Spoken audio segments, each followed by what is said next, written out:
Roni K baby, നമ്മുടെ രാജ്യം സ്വാഭിമാനത്തിൻ്റെ പാതയിലാണ്. ബ്രിട്ടീഷ് ആധിപത്യത്തിൻ്റെ ഒരു അവശേഷിപ്പ് പോലും പാടില്ല എന്നുള്ളതിൻ്റെ അടിസ്ഥാനത്തിൽ തന്നെയാണ് നമ്മൾ നീങ്ങുന്നത്. അവരിട്ട പേരുകൾ പോലും നമ്മൾ എല്ലായിടത്തു നിന്നും നീക്കം ചെയ്തു തുടങ്ങി.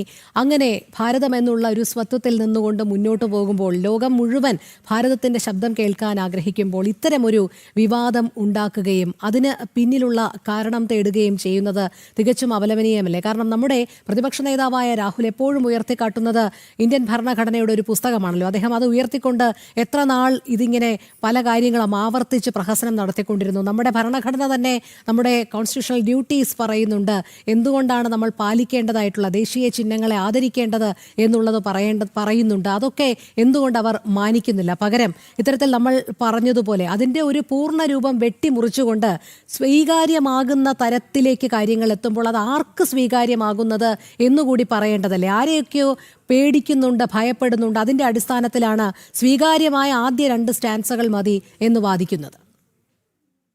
ഇവിടെ എനിക്ക് മുമ്പ് സംസാരിച്ച ബഹുമാനപ്പെട്ട ശ്രീ അരുൺ, അദ്ദേഹം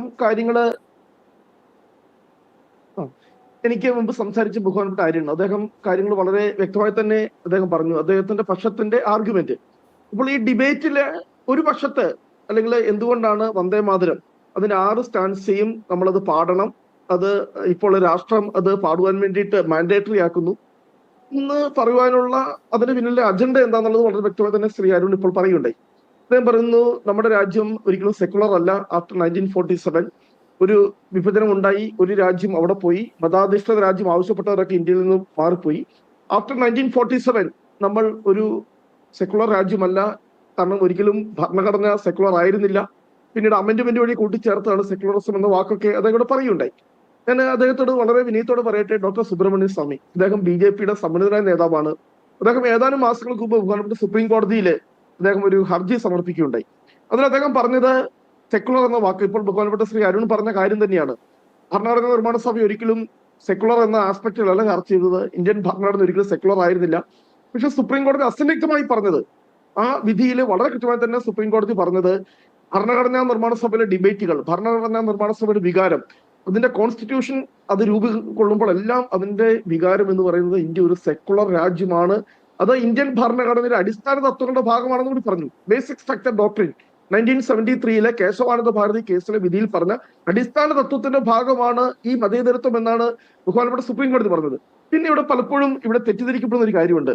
ആരൊക്കെയോ ഭീഷണിപ്പെടുത്തിയത് കൊണ്ടാണ് 1937 കോൺഗ്രസ് വർക്കിംഗ് കമ്മിറ്റി ചേർന്ന് വന്ദേ മാതരത്തിന്റെ ആദ്യത്തെ 2 സ്റ്റാൻസ ആലപിച്ചാൽ മതി എന്ന് തീരുമാനിച്ചത്. ആരും ഭീഷണിപ്പെടുത്തിയിട്ടല്ല. അതിന്റെ യാഥാർത്ഥ്യം ഒന്നും, ഭീഷണികളൊക്കെ അവിടെ നിൽക്കും, അതൊന്നും ഞങ്ങളെ ബാധിക്കുന്ന കാര്യമില്ല. അതിന്റെ ഒരു ചരിത്രപരമായ ഒരു പശ്ചാത്തലം നമ്മൾ മനസ്സിലാക്കണം. 1935 ഗവൺമെന്റ് ഓഫ് ഇന്ത്യ ആക്ടിന്റെ അടിസ്ഥാനത്തിൽ 1937 ഇന്ത്യയിലെ പ്രവിശ്യ നിയമസഭകളിലേക്ക് തെരഞ്ഞെടുപ്പ് നടന്നു. 9ഓളം പ്രവിശ്യകളിലെ കോൺഗ്രസിന്റെ ഗവൺമെന്റുകൾ അധികാരത്തിൽ വന്നു. അതോടൊപ്പം തന്നെ സെൻട്രൽ പാർലമെന്റിലേക്കും തെരഞ്ഞെടുപ്പ് നടന്നു.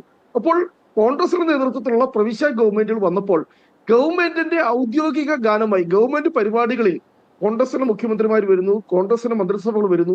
ഗവൺമെന്റിന്റെ ഔദ്യോഗിക പരിപാടികളിൽ നമ്മൾ എങ്ങനെയുള്ള പിന്നെ നമുക്ക് തീർച്ചയായിട്ടും നമ്മുടെ രാജ്യത്തിന് അഭിമാനമായിട്ടുള്ള ഒരു ഗാനം വേണം. അങ്ങനെയാണ് നമ്മൾ തീരുമാനിക്കുന്നത്. അപ്പോഴും നമ്മൾ തീരുമാനിച്ചു അത് ഷുഡ് ബി സെക്കുലർ ആയിരിക്കണം. അപ്പോൾ ഞാൻ പറഞ്ഞ പോലെ ഞങ്ങൾ ഒരിക്കലും ഇതിനെ വർഗീയമായിട്ട് കാണുന്നതല്ല. ആരും ഒരിക്കലും തെറ്റിദ്ധരിക്കരുത്, ആരും തെറ്റിദ്ധരിക്കരുത്. ഈ 2 വർഷക്കാലം എന്തിനാണ് അങ്ങനെയാണെങ്കിൽ കോൺഗ്രസ് അതേ ഗീതം ആലോചിച്ചത്? നമ്മൾ മെറിറ്റിൽ നിന്നാണല്ലോ ചർച്ച. കൊള്ളാം, എനിക്ക് കാര്യം കേട്ട് കഴിഞ്ഞാൽ ചാടിക്കടിക്കാൻ വരുന്നവരാണ് പൊതുവെ കണ്ടിട്ടുള്ളത്. താങ്കളോട് എല്ലാ ബഹുമാനം നിർത്തിക്കൊണ്ട് പറയുന്നു, 935 മുതൽ 937 വരെ ഈ 2 വർഷക്കാലം ഇല്ലായിരുന്ന വർഗീയത എന്തുകൊണ്ടാണ് 937 ലീഗ് ആവശ്യപ്പെടുന്ന സമയത്ത് വരുന്നത്? കാരണം ഒറ്റ ഉള്ളൂ. 1909 ആദ്യമായി മുസ്ലിം ലീഗിന്റെ ദേശീയ സമ്മേളനത്തിലാണ് ഗീതം വർഗീയമാണെന്നുള്ള ആവശ്യം വരുന്നത്. പക്ഷേ കോൺഗ്രസ് അംഗീകരിക്കാൻ തയ്യാറായിരുന്നില്ല. താങ്കൾ മുമ്പ് പറഞ്ഞ പോലെ ഉറച്ച നിലപാടുള്ള കോൺഗ്രസ്സുകാർ ഉണ്ടായിരുന്നു. 1926 ടാഗോർ ഗീതം പാടുന്ന സമയത്ത് ഈ പ്രശ്നമില്ല. 1935 പ്രവിശ്യ മുമ്പ് താങ്കൾ പറഞ്ഞ പോലെ സ്വാഭാവികമായിട്ടും ഇലക്ടഡ് ആയ ഗവൺമെന്റുകൾ വന്നിരുന്നു ഭാരതത്തിൽ, പാർലമെന്റിലേക്ക് തെരഞ്ഞെടുപ്പ് വന്നു. ഈ സമയത്തും കോൺഗ്രസ് നിലപാടിൽ മാറ്റം ഉണ്ടായിരുന്നില്ല. ഈ 1937 ആയപ്പോൾ ഇത്രയും ഈ പതിറ്റാണ്ടുകളോളം ഇല്ലായിരുന്ന തീരുമാനം 1937 എന്തുകൊണ്ട് സ്വീകരിച്ചു എന്നുള്ള ലളിതമായ മറുപടി താങ്കളിൽ നിന്ന് കേൾക്കണമെന്ന് ആഗ്രഹിക്കുന്നു. ഞാൻ പറയാം. 1935 ഗവൺമെന്റ് ഓഫ് ഇന്ത്യ ആക്ടിന്റെ അടിസ്ഥാനത്തിൽ തെരഞ്ഞെടുപ്പ് നടക്കുന്നത് 1937 35 ഇലക്ഷൻ നടന്നിട്ടില്ല. 35 ഈ ഗവൺമെന്റ് ഓഫ് ഇന്ത്യ ആക്ട് വരുന്നത്. ആ ആക്ടിന്റെ അടിസ്ഥാനത്തിൽ ഇലക്ഷൻ നടക്കുന്നത് 1937 അങ്ങനെ ആ 37 പുതിയ പ്രൊവിൻഷ്യൽ ഗവൺമെന്റുകൾ വരുന്നത്. അപ്പോൾ ഗവൺമെന്റ് വന്നപ്പോൾ നമ്മളൊക്കെ ഒരു ഒഫീഷ്യൽ സ്റ്റാൻഡ് വേണം. അപ്പൊ ഞാൻ ആദ്യം ഇവിടെ പറഞ്ഞല്ലോ, ഞങ്ങൾ ഒരിക്കലും വന്ദേ മാതരത്തെ ഞാൻ ഒരിക്കലും ഒരു വർഗീയമായ കാഴ്ചപ്പാടിലൂടെ ഞാൻ കാണാൻ ആഗ്രഹിക്കുന്നു. വിത്ത് അറ്റ്മോസ്റ്റ് റെസ്പെക്ട്. അത് ഞാൻ ആദ്യം ഇവിടെ ചൂണ്ടിക്കാണിച്ചതുപോലെ അതൊരു പ്രാർത്ഥനയാണ്, അത് ഒരു സ്പിരിച്വൽ ആസ്പെക്റ്റിലാണ്. പക്ഷെ നമ്മൾ അതിന്റെ സ്വാതന്ത്ര്യ സമരത്തിന്റെ അതിന്റെ ഭാഗമായി മാറി. അതിന്റെ ആദ്യത്തെ 2 സ്റ്റാൻഡ്സ് നമ്മൾ എല്ലാവരും ആവേശത്തോടെ നമ്മൾ പിന്നെ കൊണ്ടുവന്നു. പക്ഷെ നമുക്കൊരു സെക്കുലർ ഗവൺമെന്റ് വന്നപ്പോൾ നമുക്ക് തീർച്ചയായിട്ടും അറിയാം, ഇവിടെ വളരെ കൃത്യമായി തന്നെ നമ്മൾ ആരാധിക്കുന്ന, ഞാൻ എടുത്തുകൊണ്ട് പറയുകയാണ്, ഇവിടെ ഇന്ത്യയിലെ ശതകോടി ആളുകൾ ആരാധിക്കുന്ന, ഞങ്ങളൊക്കെ ബഹുമാനിക്കുന്ന, ഇതര മതസ്ഥരായ ഞങ്ങളൊക്കെ ബഹുമാനിക്കുന്ന ഒരു ഹിന്ദു ദേവാലയത്തിന്റെ അല്ലെങ്കിൽ ക്ഷേത്രത്തിന് മുമ്പിലൂടെയൊക്കെ പോകുമ്പോൾ പോലും അറിയാതെ നമ്മളൊക്കെ ദൈവത്തെ വിളിച്ചു പോകുന്ന, നമ്മൾ എല്ലാ ബഹുമാനത്തോടെ കാണുന്ന ദുർഗാദേവി, അതുപോലെ തന്നെ ലക്ഷ്മി ദേവി, സരസ്വതി ദേവി, വളരെ കൃത്യമായി തന്നെ മതപരമായിട്ടുള്ള കാര്യങ്ങൾ അതിനകത്ത് വന്നപ്പോൾ നമ്മൾ അതിന്റെ ഒരു നിലപാട് ഇന്ത്യൻ നാഷണൽ കോൺഗ്രസ് 1937 എടുത്തു. അത് മതപരമല്ല ആയിരുന്നില്ല റോണിക് ബേബി, അത് മതപരമായിരുന്നില്ല. എങ്ങനെയാ, ഞാൻ ആദ്യം സൂചിപ്പിച്ചല്ലോ, എങ്ങനെയാണോ പിന്നെ ബംഗാൾ വിഭജന സമയത്ത് ക്ഷമിക്കണം ദേശീയ ഗാനത്തിൽ ഭാരത ഭാഗ്യ വിധാത, അങ്ങനെയാണെങ്കിൽ അത് വിവാദമാക്കരുത്. ഭാരതത്തിന് ഭാഗ്യം കൊണ്ടുവന്ന് ബ്രിട്ടീഷുകാരനാണെന്ന് പാടിയെന്ന് പറയും. അതൊക്കെ എന്താ പറയാ, ഈ വിവാദം ഉണ്ടാക്കുന്നവർ വിവരമില്ലാത്തവരെന്ന് അതിനെക്കുറിച്ച് പറയാൻ സാധിക്കുള്ളൂ. അതുകൊണ്ട് അത് മതപരമായിരുന്നില്ല എന്നുള്ളതാണ്. ലക്ഷ്മിയെ പോലെ ജ്ഞാനവും ദുർഗയെ പോലെ ആക്രമണ വീര്യമുള്ള രാഷ്ട്രമായിരുന്നു ഭാരതം എന്നുള്ളത് ഭാരത മാതാവിനെ അതുകൊണ്ട് ഭാരത മാതാവ് തന്നെ കേരളത്തിൽ വലിയ വിവാദമായിരിക്കാം.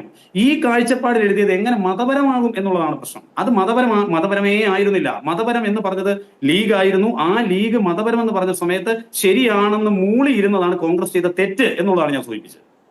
നമ്മൾ ഇവിടെ ഈ ചർച്ചയുടെ ആദ്യം തന്നെ ഞാനും അരുണും ഒക്കെ നമ്മൾ സംസാരിച്ച പോലെ, ആദ്യം ബങ്കിംചന്ദ്ര ചാറ്റർജി ഈ ഗാനം എഴുതുന്നത് തീർച്ചയായിട്ടും ഒരു മതപരമായ ആസ്പെക്റ്റിലാണ്, ഒരു പ്രാർത്ഥനാ ഗാനം എന്ന നിലയിലാണ് അദ്ദേഹം.